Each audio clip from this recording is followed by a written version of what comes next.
Ever since the current regime took an interest in healthcare, they've been trying various things. One, they've brought to the discussion table the providers, the insurers, and such like that.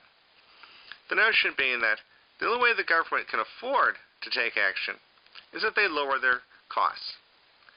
And one of the areas that have been brought up deals with the notion of medical testing and the prospect that some of these medical tests may be superfluous or unnecessary.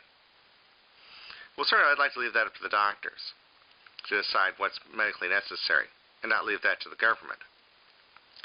But consider this prospect. What if all this testing that is considered to be unnecessary and running up the costs? In fact, I think I've heard somebody quote as much as 30%. Don't know if that's true or not, but what if these unnecessary tests, as they call it, are a product not so much of the medical industry trying to turn a profit, but trying to keep their money from being going out in the form of lawsuits? For see, consider a patient. They go see the doctor, and what if the doctor doesn't do all the necessary tests, and the person takes ill, or worse yet, dies? Their next of kin will blame the doctor. And we've got a whole phalanx of lawyers out there, Dewey, Rookham, and Howe. If you've been injured in an accident, we're there to get you paid.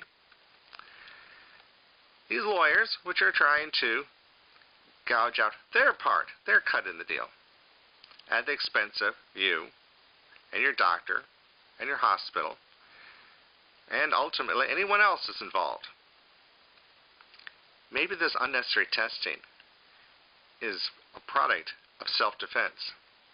That these doctors, not wanting to be sued for millions of dollars, decide that a little bit of testing will protect them. That way they have all their T's dotted and their I's crossed in case something goes wrong and they get sued. So maybe somebody else needs to be brought to the table of discussion in healthcare. The tort lawyers. Because I do suspect that they, too, play a hand in the medical overruns and the medical costs.